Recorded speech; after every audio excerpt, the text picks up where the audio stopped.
Ada seseorang di Irak dulu pernah berdagang, kemudian dia menemukan semua pedagang di pasar laku barangnya kecuali dia, dan dia orang miskin.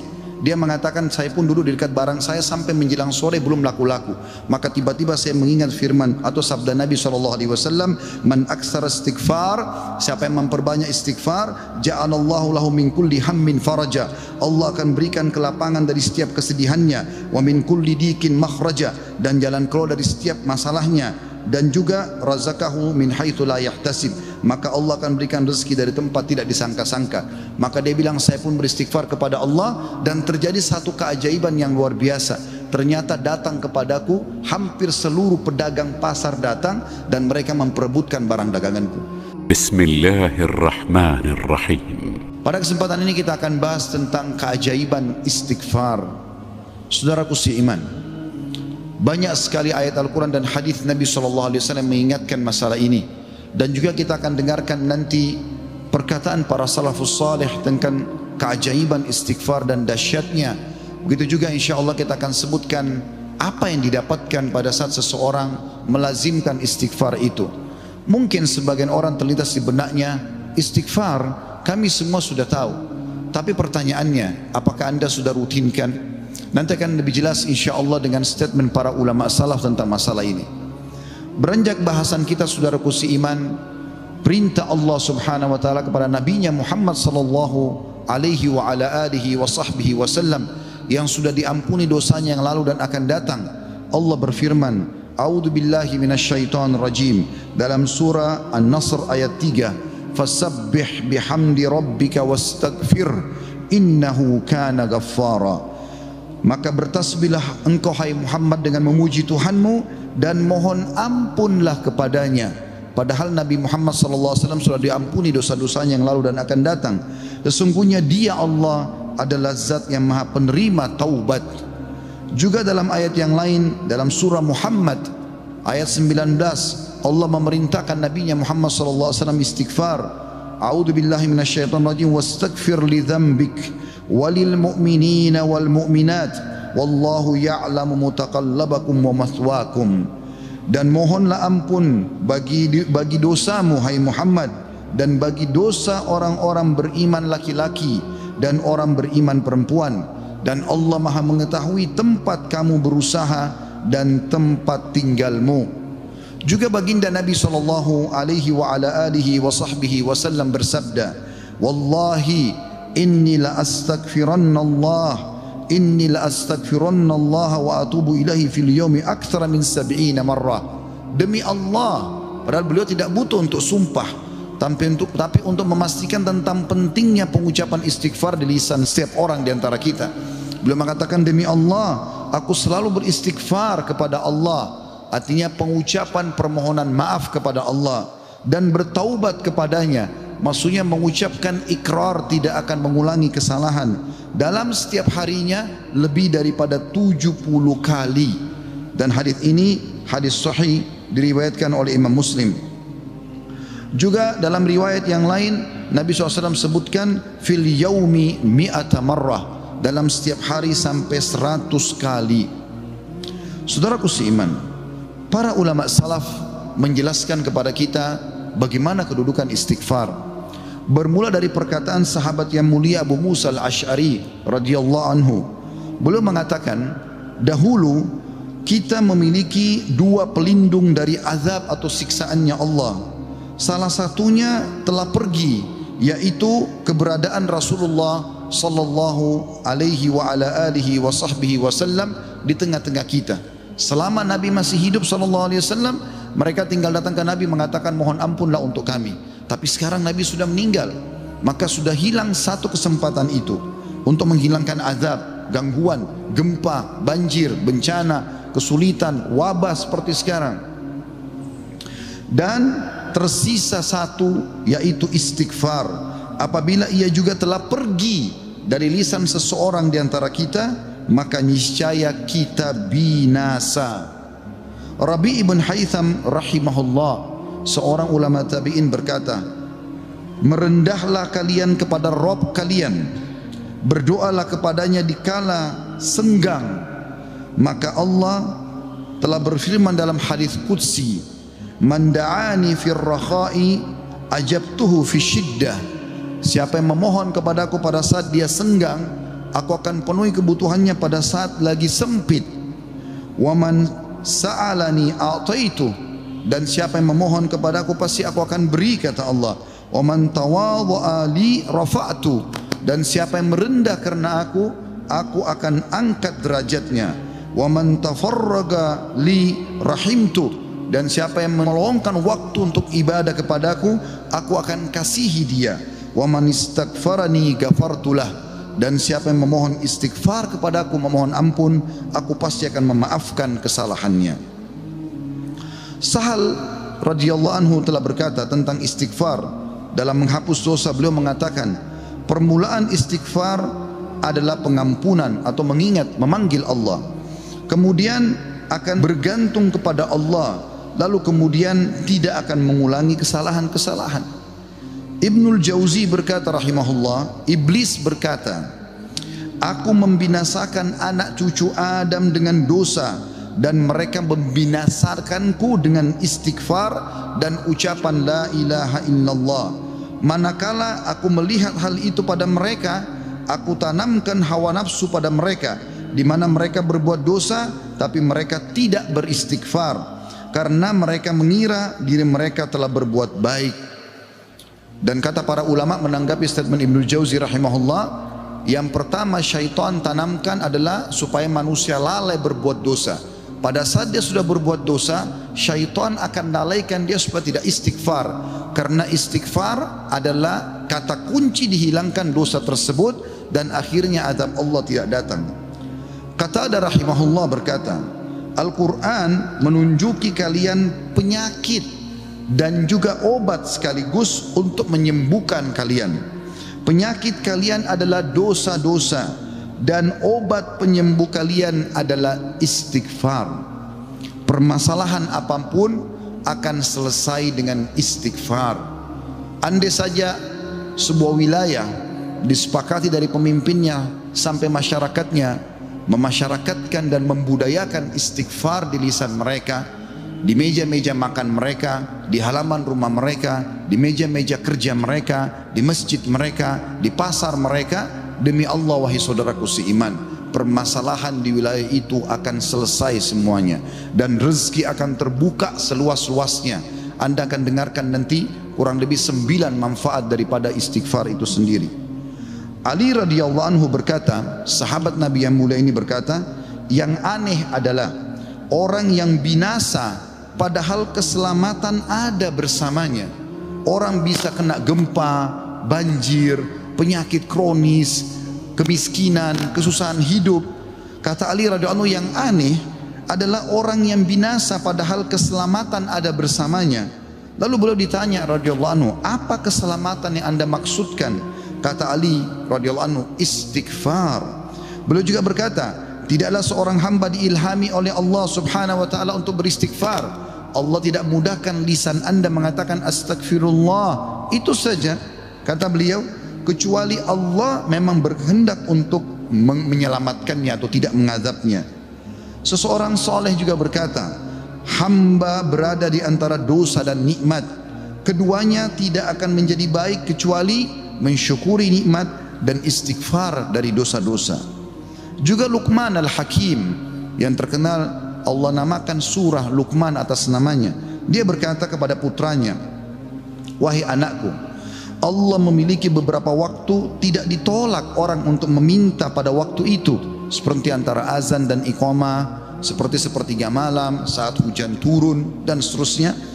Maka perbanyak istighfar pada saat itu. Beliau bukan menyuruh anaknya minta hajat, tapi disuruh beristighfar. Karena dengan istighfar ternyata hajat-hajat kita walaupun kita tidak minta dipenuhi oleh Sang Pencipta Allah Subhanahu wa taala. Ibunda mulia Aisyah radhiyallahu anha, Ummul Mukminin, berkata, tuba, kegembiraan, kebahagiaan bagi siapapun yang mendapatkan istighfar tertulis indah banyak di buku amalnya. Abu Al-Minhal juga berkata rahimahullah, tidaklah seorang hamba didampingi di dalam kuburnya oleh pendamping yang lebih dicintai daripada istighfar yang dia ucapkan semasa hidupnya. Al-Hasan Basri berkata rahimahullah, perbanyak istighfar di rumah-rumah kalian, di meja-meja makan kalian, di jalan-jalan kalian, di pasar-pasar kalian, di majlis-majlis kalian, karena kalian tidak tahu kapan ampunan akan turun. Seorang Badui berkata, siapa yang ingin menjadi tetangga kami di tanah kami, hendaklah memperbanyak istighfar, karena istighfar adalah awan tebal yang mengandung air atau hujan yang lebat, maksudnya rezeki. Andai saja kita fahami statement-statement saudaraku seiman, mungkin beranjak dari Pak Bupati hafizahullah, pemimpin wilayah Goa, semoga Allah jaga beliau, dan juga seluruh masyarakat Goa ini, apalagi kalau seluruh wilayah Indonesia bisa menanamkan ini, selalu saling berwasiat, pemimpin kepada masyarakat, masyarakat kepada seluruh tetangganya, setiap orang kepada keluarganya, ayo perbanyak istighfar. Setiap lagi diam, jangan cuma diam, astagfirullah wa atubu ilaih, itu saja. Berapa banyak orang, tadi saya dapat informasi masyarakat gua kurang lebih kalau tidak salah 800.000. Kalau 800.000 orang anggap yang muslimnya misalnya 700.000 saja, semua beristighfar satu orang satu kali saja, ada 700.000 istighfar naik ke langit. Bukankah itu akan mendatangkan rezeki kepada kita? Bukankah itu pasti akan mengangkat wabah dan permasalahan yang kita hadapi? Demi Allah iya saudara. Jawabannya demi Allah iya. Tinggal anda mau amalkan atau tidak. Juga Bakar bin Abdullah Al-Muzani rahimahullah berkata, kalian banyak berbuat dosa, maka perbanyaklah istighfar. Karena seseorang kalau menemukan istighfar dalam catatan amalnya, pada setiap jarak 2 baris buku amalnya hari kiamat, dia akan senang melihatnya. Ibnu Taimiyah berkata, ini statement terakhir dalam perkataan salafus salih, saya akan masuk setelah itu keutamaan daripada istighfar itu sendiri sebagai penutup khutbah kita insyaallah. Ibnu Taimiyah berkata, fikiranku kadang-kadang terpaku kepada sebuah masalah yang sulit aku hadapi, enggak ada solusinya, maka aku beristighfar kepada Allah 1000 kali. Astagfirullah wa atubu ilaih, astagfirullah wa atubu ilaih, terus saya ucapkan 1000 kali sampai dadaku dilapangkan dan masalah yang sulit pun terpecahkan. Aku kadang berada di pasar, masjid atau sekolah, tapi hal itu tidak menghalangiku dari zikir dan istighfar sampai aku meraih apa yang aku inginkan. Istighfar teman-teman sekalian. Baik, kira-kira orang yang bertanya, apa yang saya dapatkan kalau saya beristighfar? Yang pertama, akan dicatatkan pahala buat anda sendiri, karena istighfar ucapan yang tidak butuh energi banyak, hanya lisan dan bibir kita yang tergerakkan, ya, suara sedikit saja, tidak ada energi yang besar. Itu adalah ibadah yang besar pahalanya. Allah subhanahu wa ta'ala memerintahkan kita dan memerintahkan juga Nabinya Muhammad sallallahu alaihi wasallam untuk beristighfar kepadanya. Allah berfirman di dalam surah Mu'min ayat 55, a'udzu billahi minasyaitonir rajim, fasbir inna wa'dallahi haqqun wastaghfir li dzambik wasabbih wastaghfir li dzambika wasabbih bihamdi rabbika bil asyi wal ibkar. Maka bersabarlah kamu hai Muhammad dan pengikutmu dalam melalui kehidupan dunia dengan segala macam cobaannya, toh ada kehidupan akhirat yang akan abadi dengan nikmat. Karena sungguhnya janji Allah itu benar, tidak ada kedustaan. Salat, puasa, zakat, bakti sama orang tua, bersedekah, zikir, doa, apa saja kerjakan, semua akan kau dapatkan hasilnya. Dan mohonlah ampunan untuk dosamu hai Muhammad, dan pengikutmu juga perintahkan mereka lakukan itu. Dan bertasbihlah seraya memuji Tuhanmu pada waktu pagi atau pada waktu petang dan juga pagi hari. Kemudian juga Allah mengatakan dalam surah Al-Muzammil ayat 20, a'udzubillahi minasyaitonir rajim, wastaghfirullah innallaha ghafurur rahim. Dan mohonlah selalu ampunan kepada Allah, istighfar, sesungguhnya Allah Maha Pengampun lagi Maha Penyayang. Dan yang terakhir ayat Al-Qur'an adalah Al-Imran 133. Tentu ayat banyak sekali tapi saya singkatkan di sini karena khutbah Jumat. A'udzubillahi minasyaitonir rajim, wasari'u ila magfiratin min rabbikum wa jannatin arduhas samawati wal ardu iddat lil muttaqin. Dan bersegeralah kamu kepada ampunan dari Tuhanmu dan kepada surga yang luasnya seluas langit dan bumi yang disediakan untuk orang-orang beriman. Yang kedua saudaraku seiman, istighfar sebab utama datangnya rezeki. Allah menyebutkan dalam Al-Quran ya, apa yang diucapkan oleh lisan nabinya yang mulia Nuh alaihissalam dalam surah Nuh ayat 10 sampai ayat 12. A'udzu billahi minasyaitonir rajim. Faqultu astaghfiru rabbakum innahu kana ghaffara yursilis samaa 'alaikum midrara wa yumditkum bi amwalin wa banina wa yaj'al lakum jannatin wa yaj'al lakum anhara. Maka aku berkata kepada kaumku, ya Allah, kata Nabi Nuh, mohonlah ampun kepada Tuhan kalian. Sesungguhnya Dia Allah adalah Maha Pengampun. Niscaya dengan mohon ampun istighfar kalian itu, Dia Allah akan mengirimkan hujan kepadamu yang lebat dan memperbanyak harta juga anak-anakmu dan mengadakan untukmu kebun-kebun dan mengadakan di dalamnya sungai-sungai.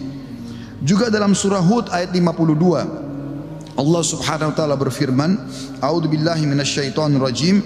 Ya qaumi, Nabi Hud berkata alaihissalam, ya qaumi istaghfiru rabbakum thumma tubu ilaihi yursilis samaa 'alaikum midrara wa yazidkum quwwatan ila quwwatikum wa la tatawallaw mujrimin. Hai kaumku, kata Nabi Hud alaihissalam, banyaklah mohon ampunlah kepada Tuhan kalian dan bertobatlah kepadanya. Niscaya pasti dengan istighfar dan tobat kalian Dia menurunkan hujan yang sangat deras atasmu. Maksudnya subur. Hujan bukan mematikan tapi membawa berkah. Dan Dia akan menambahkan kekuatan kepada kekuatanmu. Fisikmu akan kuat, fikiranmu, jiwamu akan sehat. Dan janganlah kamu berpaling dengan berbuat dosa.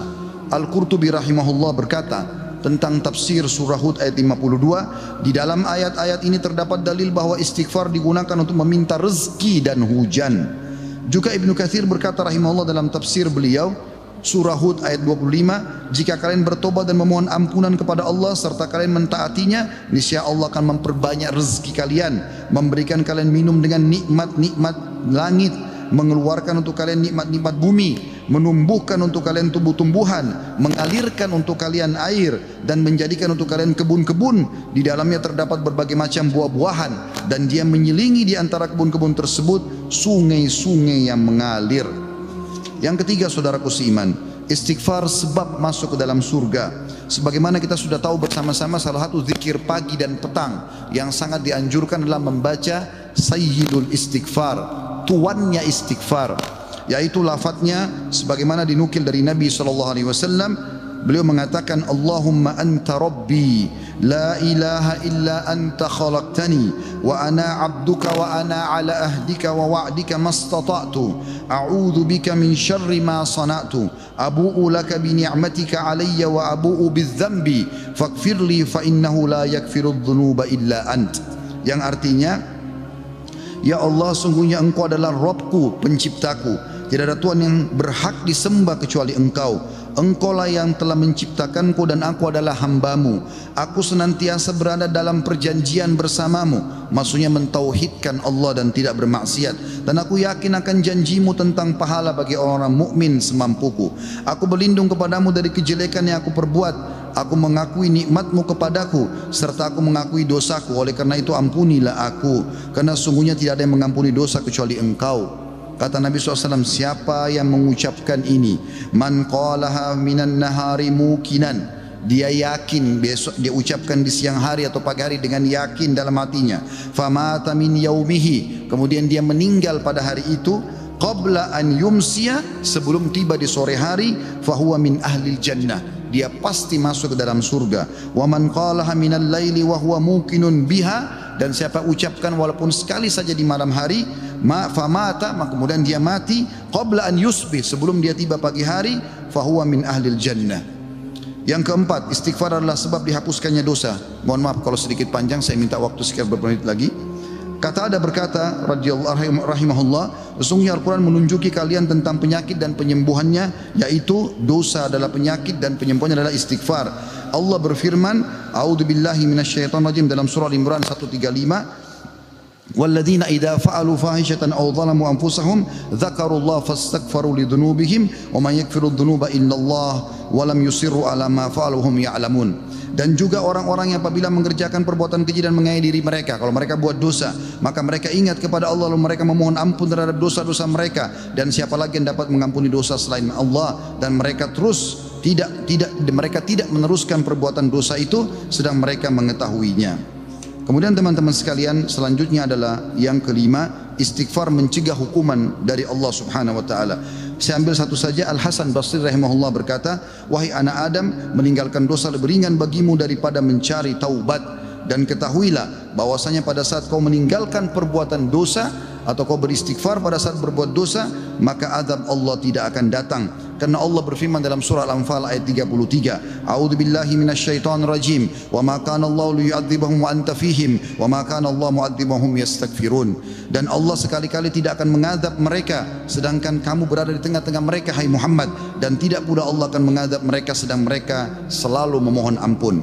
Yang keenam, istighfar sebab diangkatnya derajat. Dalam sebuah hadis, ajarkan babak ini kepada anak anda. Dalam hadis riwayat Ahmad dengan sanad hasan, kata baginda Nabi SAW, Inna Allah Azza wa Jalla yarfa'ud darajati lil abdi salihi fil jannah, fayaqulu ya Rabbi anna li hadhihi, fayaqulu bi istighfari waladika lak. Sesungguhnya Allah yang maha suci dan maha tinggi mengangkat derajat seseorang hamba saleh di surga, sehingga dia bertanya, yang sudah mati diangkat derajatnya tinggi di surga. Hamba ini bingung, dia tidak pernah merasa berbuat amal yang bisa membawa dia ke derajat itu. Lalu dia bertanya, wahai Rabbku, dari mana nikmat ini hamba dapatkan? Maka kata Allah SWT, dari istighfar anakmu untukmu. Yang ketujuh, istighfar adalah sebab disucikan hati. Sebagaimana Nabi SAW bersabda, innal mu'mina idza adzamba dzamban kanat nuqtatan sauda'u fi qalbihi. Kalau seorang mukmin berbuat dosa akan menjadi titik hitam dalam hatinya. Fa in taba wa naza wastaghfara su'ika qalbuhu minha. Kalau dia bertaubat kemudian dia beristighfar kepada Allah, meninggalkan dosanya, maka akan diangkat noda hitam itu dalam hatinya. Fa in zadat hatta taklufa qalbuhu فذلك الران الذي ذكره الله في كتابه كلا بران على قلوبهم ما كانوا يكسبون. Dan kalau seandainya dia bertaubat dan meninggalkannya serta beristighfar, hatinya kembali bersih darinya, dan kalau dia tambah melakukan dosa, maka bertambah pula titik hitam itu sampai menutupi seluruh hatinya. Dan itulah makna kalimat ar-ran dalam firman Allah Subhanahu wa taala, sekali-kali apa yang selalu mereka usahakan itu menutupi hati mereka. Surah Al-Mutaffifin ayat 14. Dua poin yang terakhir teman-teman sekalian, yang kedelapan adalah istighfar sebab memperoleh anak dan keturunan. Dinukil dalam sebuah riwayat disebutkan oleh Abu Hanifah rahimahullah dalam musnadnya, bahwasanya seseorang datang mengeluh dari Jabir bin Abdullah radhiyallahu anhu, seseorang mengeluh kepada Nabi SAW lalu berkata, ya Rasulullah, ya sesungguhnya aku, orang semua punya anak tapi aku sendiri yang tidak punya anak. Maka kata Nabi SAW, mana kau dari dua senjatamu, memperbanyak sedekah dan istighfar, maka dengannya kau akan diberikan rezeki. Kata Jabir bin Abdullah, orang itu pun mengamalkan, lalu saya menyaksikan orang itu dikaruniai 9 orang anak, semuanya laki-laki. Kesembilan dan terakhir adalah istighfar sebab menikmati kesehatan dan kekuatan. Sebagaimana dijelaskan dari dalam surah Hud ayat 52, dan sudah saya bacakan tadi ayatnya, saya tidak ulangi, tapi potongan ayatnya adalah yazidkum quwwatan ila quwwatikum. Istighfar menyebabkan bertambahnya kekuatan di atas kekuatan. Izinkan saya teman-teman sekalian menyampaikan sebuah kisah yang berhubungan dengan masalah ini, atau dua buah kisah ringkas. Ada seseorang di Irak dulu pernah berdagang, kemudian dia menemukan semua pedagang di pasar laku barangnya kecuali dia, dan dia orang miskin. Dia mengatakan, saya pun duduk di dekat barang saya sampai menjelang sore belum laku-laku. Maka tiba-tiba saya mengingat firman atau sabda Nabi SAW, man aksara istighfar, siapa yang memperbanyak istighfar, ja'alallahu lahu min kulli hammin faraja, Allah akan berikan kelapangan dari setiap kesedihannya, wa min kulli dikin makhraja, dan jalan keluar dari setiap masalahnya, dan juga razaqahu min haitsu la yahtasib, maka Allah akan berikan rezeki dari tempat tidak disangka-sangka. Maka dia bilang, saya pun beristighfar kepada Allah, dan terjadi satu keajaiban yang luar biasa. Ternyata datang kepadaku hampir seluruh pedagang pasar datang, dan mereka memperebutkan barang daganganku. Terakhir kisah seseorang yang bernama Abu Yusuf, saudaraku seiman, di musim haji, seorang syekh, dalam kisah yang tidak disebutkan namanya siapa, sedang menyampaikan masalah istighfar. Datang seseorang setelah pengajian bernama Abu Yusuf lalu berkata, Syekh, saya ingin bercerita tentang manfaat istighfar yang anda sampaikan tadi. Kata syekhnya, silakan. Dia bilang, saya menikah bertahun-tahun tidak punya anak sama sekali, dan saya sama istri saya sedih. Lalu satu waktu saya pernah mendengarkan sebuah siaran tentang makna Ya, firman Allah SWT surah Nuh ayat 10 sampai ayat 12 tadi sudah saya bacakan ayatnya, bahwasanya orang kalau istighfar akan diturunkan hujan dari langit, diberikan keturunan dan juga harta. Lalu saya mengatakan kepada istri saya, wahai Ummu Yusuf, ayo kita istighfar, sudah bertahun-tahun kita berusaha berobat sana sini tidak punya anak. Maka dia sama istrinya yang mengatakan, kami pun beristighfar tidak mengenal waktu, tidak mengenal tempat kecuali di WC. Kita tidak baca di WC, di tempat tidur, di ruang makan, di halaman, selalu baca. Dan subhanallah kata dia, Syekh, bulan itu Ummu Yusuf hamil dan lahirlah Yusuf. Begitu selesai hamil lagi masa nifas, saya bilang, Ummu Yusuf, kita sudah bertahun-tahun tidak punya anak, ayo kita istighfar kepada Allah untuk anak yang kedua. Kata dia, Anda tahu Syekh, selesai nifas Ummu Yusuf hamil dan kami dapat lagi anak kedua, dua-duanya laki-laki. Setelah anak kedua lahir di masa nifas, saya bilang lagi, wahai Ummu Yusuf, kita beristighfar kepada Allah untuk anak yang ketiga. Maka saya sama Ummu Yusuf beristighfar yang ketiga, dan ternyata selesai masa nifas hamil dan juga melahirkan di tahun ketiga anak laki-laki yang ketiga. Kata syekhnya, semoga Allah berkahi. Itu betul-betul firman Allah. Allah mengatakan Allah tidak akan pungkiri janjinya. Dia mengatakan belum selesai kisah saya Syekh. Setelah itu Ummu Yusuf berkata, wahai Abu Yusuf, kita berhenti dulu istighfar untuk mohon anak, istighfar untuk yang lainnya, tapi permohonan anak berhenti dulu sampai anak-anak besar. Kami sepakat 2-3 tahun kemudian saya mengatakan, Ummu Yusuf, sekarang saatnya kita minta agar Allah berikan kita anak perempuan yang cantik dan salihah. Maka kami pun beristighfar dan ternyata Ummu Yusuf hamil, dan sekarang saya di musim haji, wahai Syekh, sedang datang bersama Ummu Yusuf yang baru saja melahirkan bersama dengan bayinya, bayi perempuan.